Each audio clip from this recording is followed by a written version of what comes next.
एक बार एक गहरी शांत रात में अबू जहल के नेतृत्व में कुछ काफिरों ने पैगंबर मोहम्मद सल्लल्लाहु अलैहि वसल्लम के घर को घेर लिया। हर एक के हाथ में खुली तलवार थी और उनका एकमात्र उद्देश्य ये था कि जब हजरत मोहम्मद सल्लल्लाहु अलैहि वसल्लम तहज्जुद की नमाज पढ़ने के लिए बाहर आएंगे तो उन्हें बेरहमी से मार दिया जाएगा। दूसरी ओर महान अल्लाह रब्बुल आलमीन ने फरिश्ते जिब्राइल को पैगंबर मोहम्मद सल्लल्लाहु अलैहि वसल्लम के घर भेजा। फरिश्ते जिब्राइल अलैहिस्सलाम आए और हजरत मोहम्मद सल्लल्लाहु अलैहि वसल्लम को नींद से जगाया और कहा, हे रसूल अल्लाह, इस घर में अब एक पल भी रहना संभव नहीं है। काफिर योद्धाओं ने आपके घर को घेर लिया है। जब आप घर से बाहर निकलेंगे तो वे आपको मार डालेंगे, इसलिए आपको अभी इस घर को छोड़कर मदीना की ओर हिजरत करनी होगी। ये कहकर जिब्राइल अलैहिस्सलाम गायब हो गए। हजरत मोहम्मद सल्लल्लाहु अलैहि वसल्लम के पास ही हजरत अली रजी अल्लाह अन्हु सो रहे थे। इसलिए पैगंबर मोहम्मद सल्लल्लाहु अलैहि वसल्लम ने अली रजी अल्लाह अन्हु को जगाया और कहा, हे अली, अल्लाह ताला की ओर से वही आई है, मुझे मदीना की ओर हिजरत करनी होगी। यहाँ अब एक पल भी रहना संभव नहीं है। अबू जहल के नेतृत्व में कुछ काफिरों ने मेरे घर को घेर लिया है। नबी की बात सुनकर अली रजी अल्लाह अन्हु ने कहा, हे रसूल अल्लाह, आप एक पल भी देर न करें, आप मदीना की ओर यात्रा शुरू करें। मैं आपकी जगह आपकी चादर ओढ़कर सो जाऊंगा। सुबह काफिर सैनिक आकर मुझे मोहम्मद सल्लल्लाहु अलैहि वसल्लम समझकर टुकड़े टुकड़े कर देंगे, लेकिन मुझे इसमें जरा भी दुख नहीं होगा। मैं बल्कि आनंद महसूस करूंगा कि मेरे माध्यम से अल्लाह ताला ने अपने नबी की रक्षा की है। इसके बाद हजरत मोहम्मद सल्लल्लाहु अलैहि वसल्लम ने घर का दरवाजा खोला और एक मुट्ठी रेत हाथ में लेकर सामने की ओर फेंकी। अल्लाह रब्बुल आलमीन की चमत्कारी शक्ति से वो रेत के कण हर काफिर योद्धा की आंखों में जा पड़े और वे छटपटाने लगे। इस अवसर का लाभ उठाकर रसूल मोहम्मद सल्लल्लाहु अलैहि वसल्लम घर से बाहर निकल गए। फिर हजरत मोहम्मद सल्लल्लाहु अलैहि वसल्लम अबू बकर रजी अल्लाह अन्हु के घर पहुंचे और केवल एक बार दरवाजा खटखटाया, तुरंत दरवाजा खुल गया। तब पैगंबर मोहम्मद सल्लल्लाहु अलैहि वसल्लम ने आश्चर्यचकित होकर कहा, हे अबू बकर, इतनी गहरी रात में केवल एक बार खटखटाने के साथ ही दरवाजा खोल दिया, क्या तुम सोए नहीं थे? तब हजरत अबू बकर रजी अल्लाह अन्हु ने कहा, हे रसूल अल्लाह, आज से 6 महीने पहले आपने कहा था कि किसी दिन आप हिजरत करेंगे और आपके हिजरत के साथ ही मैं होऊंगा। उस दिन से आज तक किसी रात मैंने बिस्तर पर पीठ नहीं लगाई है। कब आकर मेरे रसूल मुझे बुला लेंगे, मैं अबू बकर का दरवाजा खोलने में अगर देर हुई तो न जाने अबू जहल आकर मेरे नबी को चोट पहुंचाएगा। तब मोहम्मद सल्लल्लाहु अलैहि वसल्लम ने कहा, हे अबू बकर, यहाँ अब एक पल भी रुकना नहीं होगा, चलो हम मदीना की ओर चलते हैं। इसके बाद गहरी शांत रात में हजरत अबू बकर रजी अल्लाह अन्हो और पैगंबर मोहम्मद सल्लल्लाहु अलैहि वसल्लम मदीना के रास्ते पर चलना शुरू करते हैं। इधर अबू जहल और उसके काफिर योद्धाओं को समझ में आता है कि किसी ने उनकी आंखों में रेत फेंकी है। वे ध्यान से देखते हैं कि मोहम्मद सल्लल्लाहु अलैहि वसल्लम के घर का दरवाजा खुला है। अबू जहल और उसके काफिर योद्धा हजरत मोहम्मद सल्लल्लाहु अलैहि वसल्लम के घर के अंदर प्रवेश करते हैं और देखते हैं कि हजरत मोहम्मद सल्लल्लाहु अलैहि वसल्लम के बिस्तर पर चादर ओढ़कर हजरत अली रजी अल्लाह अन्हु सो रहे हैं। तब वे हजरत अली रजी अल्लाह अन्हु से पूछते हैं, मोहम्मद सल्लल्लाहु अलैहि वसल्लम कहाँ हैं? हजरत अली रजी अल्लाह अन्हु शेर की तरह जवाब देते हैं, क्या मैं जानता हूँ, तुम ही तो उनकी पहरा दे रहे थे, तुम ही बताओ वे कहाँ हैं। ये कहकर हजरत अली रजी अल्लाह अन्हु वहां से चले जाते हैं।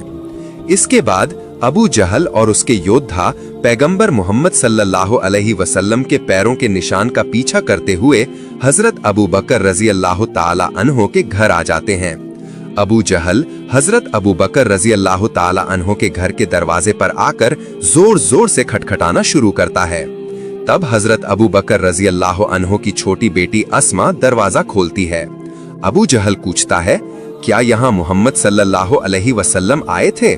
छोटी बेटी अस्मा जवाब देती है, मैं तो नहीं जानती, मैं सो रहा था। तभी अबू जहल ने कहा, तुम्हारे पिता अबू बकर कहाँ हैं? अस्मा ने कहा, मेरे पिता घर पर नहीं हैं, मुझे नहीं पता कि वे कहाँ हैं। अबू जहल गुस्से से फट पड़ा और छोटी लड़की अस्मा के सिर पर इतनी जोर से मारा कि अस्मा के कान से तुरंत खून बहने लगा और अस्मा जमीन पर गिरकर चिल्लाने लगी और कहने लगी, बाबा बाबा, अबू जहल मुझे मार रहा है। दूसरी ओर पैगंबर मोहम्मद सल्लल्लाहु अलैहि वसल्लम और हजरत अबू बकर रजी अल्लाह अन्हो रेगिस्तान के रास्ते मदीना की ओर जा रहे थे। ठीक उसी समय अचानक छोटी लड़की अस्मा का रोना हजरत अबू बकर रजी अल्लाह अन्हो के कानों तक पहुंच गया। हजरत अबू बकर रजी अल्लाह अन्हो ने स्पष्ट सुना कि उनकी बेटी अस्मा बाबा बाबा कहकर चिल्ला रही है। तुरंत हजरत अबू बकर रजी अल्लाह ताला अन्हु रुक गए और पैगंबर मोहम्मद सल्लल्लाहु अलैहि वसल्लम से कहा, हे अल्लाह के रसूल, मुझे लगता है कि अबू जहल मेरे घर आया है मेरी तलाश में। मुझे न पाकर शायद मेरी छोटी बेटी अस्मा पर अत्याचार कर रहा है। तब पैगंबर मोहम्मद सल्लल्लाहु अलैहि वसल्लम ने कोमल स्वर में कहा, हे अबू बकर, क्या तुम घर वापस जाना चाहते हो? हजरत अबू बकर रजी अल्लाह ताला अन्हु ने जवाब दिया, हे अल्लाह के रसूल, मेरी छोटी बेटी अस्मा नहीं, मेरे परिवार के प्रत्येक व्यक्ति को अगर अबू जहल बेरहमी से मार डाले, फिर भी मैं आपको छोड़कर पीछे नहीं जाऊंगा। हे अल्लाह के रसूल, चलो एक पल भी देर नहीं करनी चाहिए, हमें मदीना की ओर आगे बढ़ना चाहिए। ये कहकर हजरत अबू बकर रजी अल्लाह अन्हो और पैगंबर मोहम्मद सल्लल्लाहु अलैहि वसल्लम मदीना की ओर आगे बढ़ने लगे। फिर चलते चलते एक समय पैगंबर मोहम्मद सल्लल्लाहु अलैहि वसल्लम ने कहा, हे अबू बकर, सुबह सादिक हो गई है, कुछ ही देर में सुबह हो जाएगी और सुबह काफिर सैनिक हमें दूर से देख सकते हैं, इसलिए चलो किसी एक जगह हमें शरण लेनी होगी। तब हजरत अबू बकर रजी अल्लाह अन्हो ने कहा, हे अल्लाह के रसूल, सामने एक पहाड़ दिखाई दे रहा है, उस पहाड़ की किसी एक गुफा में हम शरण लेंगे। इसके बाद पैगंबर मोहम्मद सल्लल्लाहु अलैहि वसल्लम और हजरत अबू बकर रजी अल्लाह अन्हु उस पहाड़ पर चढ़े। तब हजरत अबू बकर रजी अल्लाह अन्हु ने कहा, हे अल्लाह के रसूल, पहाड़ की गुफा में बहुत सारे जहरीले सांप हो सकते हैं, आप थोड़ा बाहर इंतजार करें, मैं अंदर जांच करके आता हूँ। ये कहकर हजरत अबू बकर रजी अल्लाह अन्हु गुफा के अंदर प्रवेश करते हैं और गुफा साफ करके फिर पैगंबर मोहम्मद सल्लल्लाहु अलैहि वसल्लम को बुलाया। रेगिस्तान में पैगंबर मोहम्मद सल्लल्लाहु अलैहि वसल्लम चलते चलते बहुत थक गए थे, इसलिए पैगंबर मोहम्मद सल्लल्लाहु अलैहि वसल्लम हजरत अबू बकर रजी अल्लाह अन्हु की जांघ पर सिर रखकर थोड़ा आराम करने लगे। हजरत अबू बकर रजी अल्लाह अन्हु ने देखा कि पहाड़ की गुफा के अंदर बहुत सारे जहरीले सांपों के बिल दिखाई दे रहे हैं। हजरत अबू बकर रजी अल्लाह ने सोचा कि इन बिलों से जहरीले सांप निकलकर अल्लाह के नबी को चोट न पहुंचाएं। ये सोचकर हजरत अबू बकर रजी अल्लाह ने बिलों को बंद करना शुरू कर दिया। हजरत अबू बकर के शरीर पर एक चादर थी, उन्होंने उस चादर को फाड़ फाड़ कर प्रत्येक बिल को बंद करना शुरू कर दिया, लेकिन एक बिल बंद करने के लिए उनके पास चादर नहीं थी। हजरत अबू बकर रजी अल्लाह अन्हु ने तब उस बिल को अपने पैर से दबा दिया ताकि उस बिल से कोई जहरीला सांप बाहर न निकल सके। हजरत अबू बकर रजी अल्लाह ने उस बिल के मुंह पर दृढ़ता से पैर रखकर उसे रोक रखा था। उस बिल की अंधेरी गहराई में एक जहरीला सांप छिपा हुआ था। सांप बार बार बिल से बाहर आने के लिए छटपटा रहा था, लेकिन हजरत अबू बकर का पैर उसे रोके हुए था। एक समय उस विषधर सांप ने उनके पैर पर हमला किया, एक बार नहीं बल्कि लगातार 3 बार। तीव्र दर्द उनके शरीर में फैल गया। हजरत अबू बकर समझ गए कि किसी जहरीले प्राणी ने उनके पैर पर हमला किया है, फिर भी उन्होंने अपना पैर 1 इंच भी नहीं हटाया। सांप का जहर उनके शरीर में फैल गया, उनका शरीर नीला पड़ गया और उनकी आंखों से आंसू बहने लगे।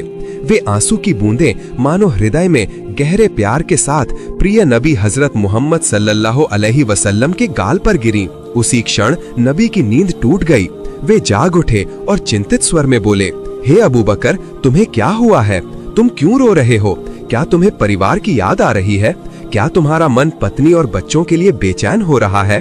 तब हजरत अबू बकर रजी अल्लाह अन्हु ने गहरी भक्ति और प्यार के साथ कहा, या रसूल अल्लाह, हे अल्लाह के प्यारे नबी, मैं अल्लाह की कसम खाकर कहता हूँ कि मेरी पत्नी, बच्चों या परिवार के प्रति मेरा प्यार कभी भी आपके प्रति मेरे प्यार से बड़ा नहीं हो सकता।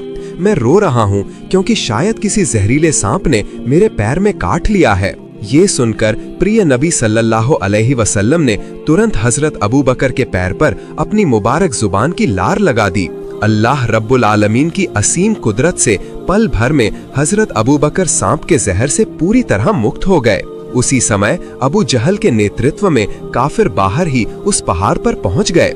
उन्होंने नबी मोहम्मद सल्लल्लाहु अलैहि वसल्लम और हजरत अबू बकर रजी अल्लाह अन्हु के पैरों के निशान का पीछा करते हुए उस पहाड़ की गुफा के पास आ गए और वे एक दूसरे से कहने लगे, क्या बात है, यहाँ से आगे पैरों के निशान नहीं दिख रहे हैं।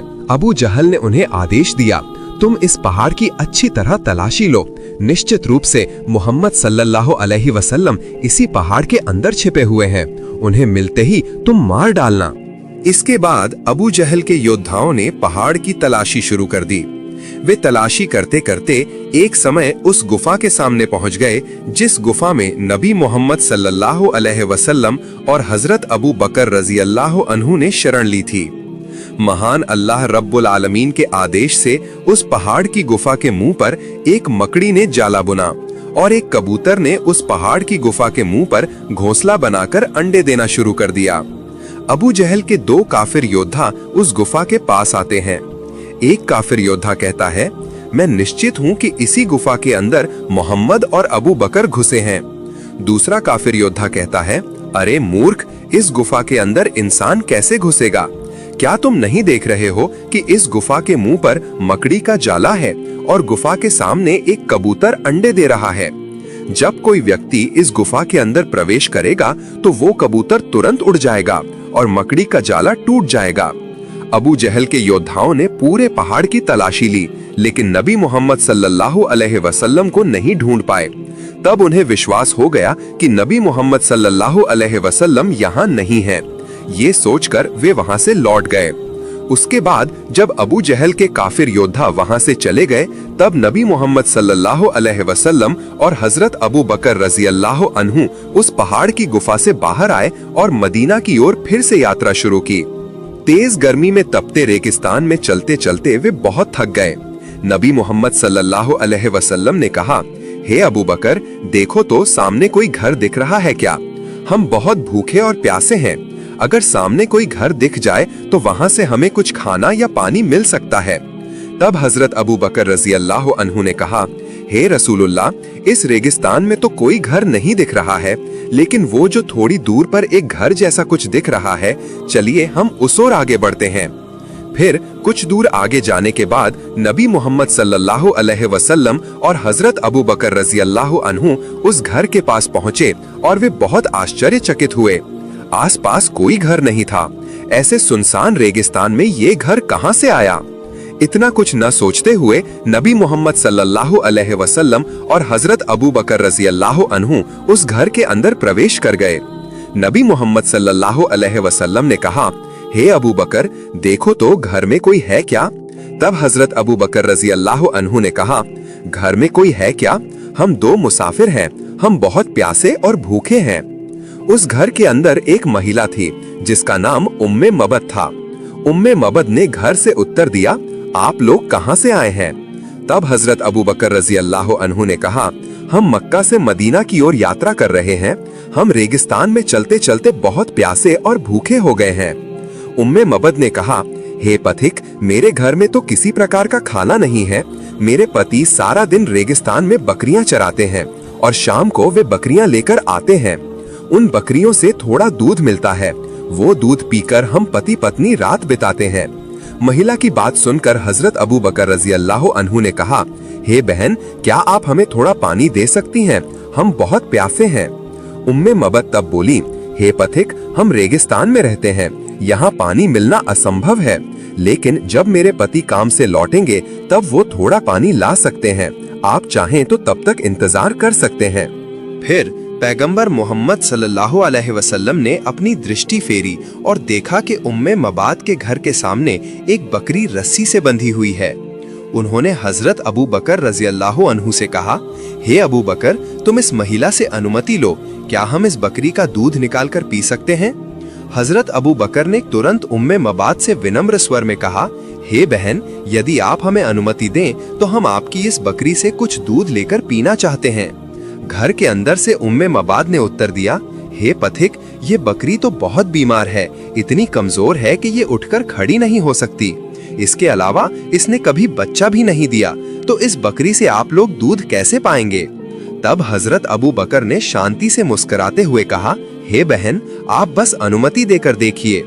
हजरत अबू बकर की इस रहस्यमयी बात से उम्मे मबाद आश्चर्यचकित और हतप्रभ रह गईं।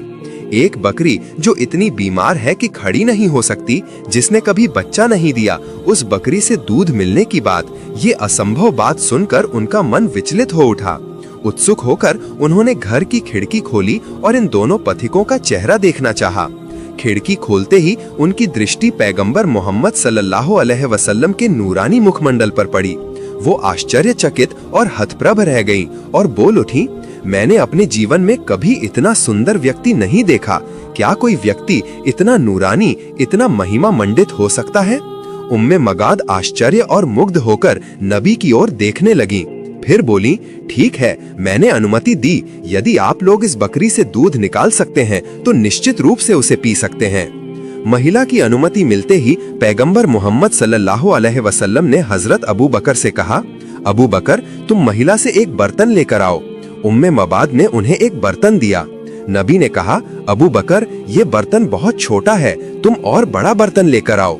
उम्मे मबाद तब एक बड़ा बर्तन लेकर आईं। पैगंबर मोहम्मद सल्लल्लाहु अलैहि वसल्लम ने वो बड़ा बर्तन हाथ में लिया और बकरी के पास गए। बिस्मिल्लाह कहकर उन्होंने बकरी के सिर पर हाथ रखा। उसी क्षण वो बीमार जर्जर बकरी चमत्कारी रूप से स्वस्थ हो गई। उन्होंने फिर बिस्मिल्लाह कहकर बकरी के थन पर हाथ फेरा। तुरंत बकरी का थन दूध से भर गया, इतना कि दूध के भार से बकरी छटपटाने लगी। पैगंबर मोहम्मद सल्लल्लाहु अलैहि वसल्लम ने दूध निकालना शुरू किया और वो विशाल बर्तन बकरी के दूध से भर गया। उन्होंने हजरत अबू बकर से कहा, अबू बकर, तुम इस दूध से पियो। हजरत अबू बकर ने कहा, या रसूल अल्लाह, आप पहले पिए। नबी ने कहा, अबू बकर, ऐसा कभी नहीं हो सकता, तुम पहले पियो, फिर मैं पीऊंगा। फल स्वरूप हजरत अबू बकर ने दूध पिया और फिर पैगंबर मोहम्मद सल्लल्लाहु अलैहि वसल्लम ने भी तृप्ति के साथ दूध पिया। लेकिन आश्चर्य की बात ये थी कि दोनों के पीने के बाद भी बर्तन में एक बूंद भी दूध कम नहीं हुआ था, हालांकि वे दोनों तृप्ति के साथ पी चुके थे। ये चमत्कारी दृश्य उम्मे मबाद खिड़की के पास खड़ी देख रही थीं। वो आश्चर्यचकित रह गईं। पैगंबर मोहम्मद ने कहा, अबू बकर, ये दूध से भरा बर्तन तुम महिला को वापस दे दो। हजरत अबू बकर ने बर्तन उम्मे मबाद के हाथ में दिया। इसके बाद पैगंबर मोहम्मद और हजरत अबू बकर मदीना की ओर फिर से यात्रा शुरू कर दी।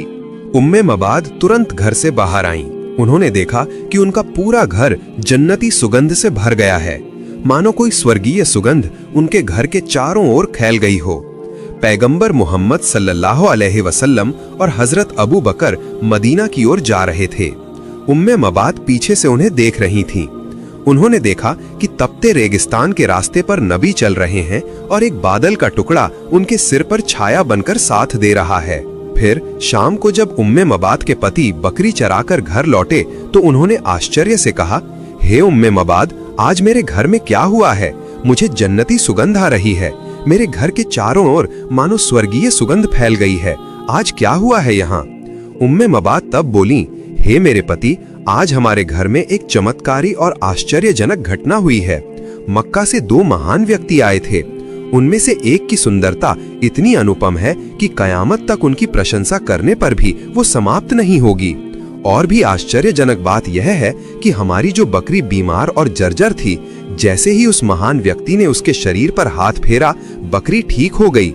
जिस बकरी ने कभी बच्चे नहीं दिए थे, उसके हाथों के स्पर्श से उसके स्तन दूध से भर गए। उन्होंने इतना दूध दूहा कि कोई गाय भी इतना दूध नहीं दे सकती। उम्मे मबाद के पति ने आश्चर्य से कहा, हे उम्मे मबाद, ये वही महान व्यक्ति हैं जिनका मैं इंतजार कर रहा था। उन्हें ढूंढने के लिए ही मैंने इस रेगिस्तान में घर बनाया है। मैंने तौरात में पढ़ा है कि मक्का में एक नबी आएंगे जो आखिरी जमाने के आखिरी नबी होंगे।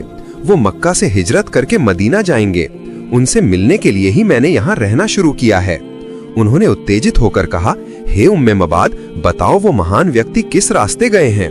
उम्मे मबाद ने कहा, वो इस रास्ते से मदीना की ओर रवाना हुए हैं। तुरंत उम्मे मबाद के पति उस रास्ते पर दौड़ पड़े, रसूलुल्लाह सल्लल्लाहु अलैहि वसल्लम से मिलने की उम्मीद में। इस समय मक्का में अबू जहल ने घोषणा की, जो कोई भी मोहम्मद को पकड़ कर लाएगा या उनका सिर काट कर लाएगा, उसे मैं 100 लाल ऊंट उपहार में दूंगा। यह घोषणा सुनकर सुराका बिन मालिक के मन में लालच जागा। उन्होंने सोचा, रसूलुल्लाह सल्लल्लाहु अलैहि वसल्लम का सिर काट कर लाने पर 100 ऊंट मिलेंगे। तुरंत वो घोड़े पर चढ़कर नबी जी का पीछा करने निकल पड़े। रेगिस्तान के रास्ते पर दौड़ते दौड़ते एक समय उन्होंने रसूलुल्लाह सल्लल्लाहु अलैहि वसल्लम और हजरत अबू बकर को मदीना की ओर बढ़ते देखा। सुराका ने अपने घोड़े को और तेजी से दौड़ाने की कोशिश की, लेकिन पल भर में उनके घोड़े के पैर रेत में फंस गए। घोड़ा बिल्कुल भी आगे नहीं बढ़ पा रहा था। सुराका घोड़े से उतरकर तीर निकालकर रसूलुल्लाह सल्लल्लाहु अलैहि वसल्लम की ओर फेंके, लेकिन आश्चर्यजनक रूप से उनके फेंके गए प्रत्येक तीर निष्क्रिय हो गए। कोई भी नबी जी की ओर नहीं बढ़ा। सुराका घोड़े पर चढ़े और नबी जी को पकड़ने के लिए घोड़ा दौड़ा दिया, लेकिन फिर से घोड़े के पैर रेत में डूब गए। इस बार इतनी गहराई में कि घोड़े की पीठ तक रेत में डूब गई। सुराका फिर से उतरे और तीर फेंके, लेकिन पहले की तरह सभी तीर विफल रहे। तब सुराका बिन मालिक को लगा कि निश्चित रूप से इन दोनों को कोई बचा रहा है, अन्यथा उनके जैसे शक्तिशाली योद्धा के हाथों से वे कैसे बच सकते हैं। उन्होंने दूर से आवाज दी, या मोहम्मद। नबी जी सल्लल्लाहु अलैहि वसल्लम उनकी आवाज सुनकर रुक गए। सुराका दौड़कर नबी जी के पास पहुंचे और कहा, हे मोहम्मद इब्ने अब्दुल्ला, मैं आपको मारने आया था, लेकिन अब मुझे लगता है कि आपको ऊपर से कोई बचा रहा है। आपके लिए मेरी शुभकामनाएं। आप सुरक्षित मदीना पहुंच जाएं। यह कहकर सुराका कुछ खाना और पानी नबी जी को देना चाहते थे, लेकिन रसूलुल्लाह सल्लल्लाहु अलैहि वसल्लम ने उसे स्वीकार नहीं किया। उन्होंने कहा, तुम्हारे दिए गए खाने या पानी की मुझे कोई जरूरत नहीं है। हालांकि मैं तुमसे अनुरोध करता हूं कि मैं मदीना के रास्ते पर निकला हूं, ये बात तुम किसी को मत बताना। सुराका वहां से विदा लेकर मक्का की ओर लौट गए। उधर मक्का में लौटकर सुराका ने देखा कि सैकड़ों मक्का वासी 100 ऊंटों के लालच में रसूलुल्लाह सल्लल्लाहु अलैहि वसल्लम का सिर काटने निकल पड़े हैं। सुराका ने उन्हें रोककर कहा, तुम कहां जा रहे हो? उन्होंने कहा, मोहम्मद का सिर काटने। तब सुराका ने कहा, यहाँ मोहम्मद नहीं है। मैं बहुत दूर तक गया था, लेकिन उन्हें कहीं नहीं पाया। उनकी बात पर विश्वास करके सभी मक्का लौट गए। दूसरी ओर मदीना के लोग रसूलुल्लाह सल्लल्लाहु अलैहि वसल्लम के आगमन का बेसब्री से इंतजार कर रहे थे। रसूलुल्लाह और हजरत अबू बकर 8 दिनों तक रेगिस्तान के रास्ते को पार करते रहे। मदीना के बच्चे नबी जी का नूरानी चेहरा देखने की उम्मीद में खजूर के पेड़ों की डालियों पर चढ़कर रेगिस्तान के रास्ते की ओर देखते रहते थे। एक दिन दोपहर में तेज धूप में मदीना के लोग नबी जी का स्वागत करने के लिए सीमा पर इंतजार कर रहे थे। एक यहूदी किसी काम से पहाड़ पर चढ़ा था। वहां से उसने देखा कि रेगिस्तान के रास्ते पर 2 सफेद कपड़े पहने व्यक्ति आगे बढ़ रहे हैं। उसके मन में कोई संदेह नहीं रहा कि इन दोनों में से एक निश्चित रूप से रसूलुल्लाह सल्लल्लाहु अलैहि वसल्लम है। उसने तुरंत पहाड़ से उतरकर मदीना में खबर फैला दी, जिसका हम बहुत दिनों से बेसब्री से इंतजार कर रहे थे, वो आ गए हैं। यह खबर मदीना के हर घर में पहुंच गई। बच्चे, किशोर, बूढ़े सभी मदीना की सीमा पर नबी जी का स्वागत करने दौड़ पड़े। मदीना वासियों ने श्रद्धा के साथ रसूलुल्लाह सल्लल्लाहु अलैहि वसल्लम को स्वीकार किया।